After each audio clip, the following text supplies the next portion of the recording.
नमस्कार, इन खबर में आपका स्वागत है। मैं विद्याशंकर तिवारी हूं और बात करेंगे बलिया लोकसभा सीट की। बलिया लोकसभा सीट से जो जानकारी मिल रही है उसके मुताबिक बीजेपी के बीरेंद्र सिंह मस्त, जो कि किसान मोर्चे के अध्यक्ष हैं, वो किसी तरह से चुनाव जीतने में कामयाब हो गए हैं। उन्हें एसपी बीएसपी के जो कैंडिडेट हैं, समाजवादी पार्टी के हिस्से में वो सीट गई थी, उसके उम्मीदवार जो हैं सनातन पांडे, उनसे कड़ी टक्कर मिल रही थी।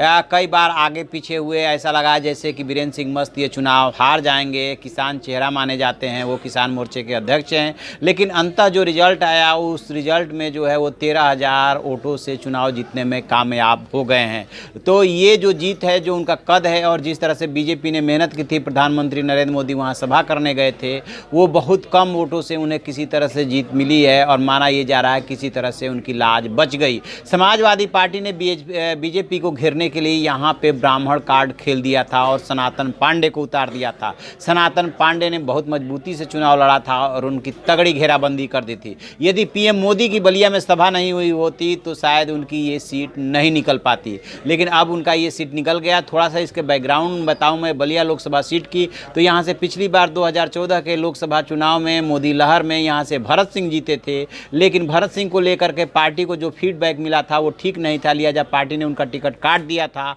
और भदोही से सांसद रहे बीरेंद्र सिंह मस्त को जो है बलिया लोकसभा सीट पे चुनाव लड़ने के लिए भेजा।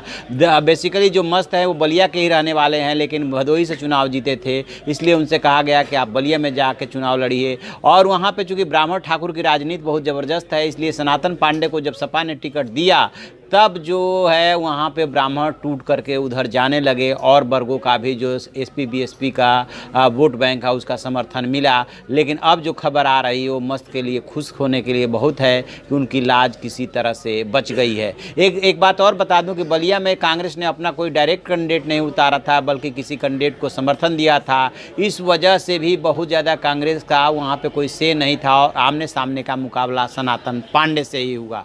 तो ये रही बलिया की अपडेट। और भी हम सीटों पे और पूरे चुनाव परिणामों पे नज़र बनाए हुए हैं। जो भी अपडेट होगा हम आपको बताते रहेंगे। आप देखते रहिए इन खबर।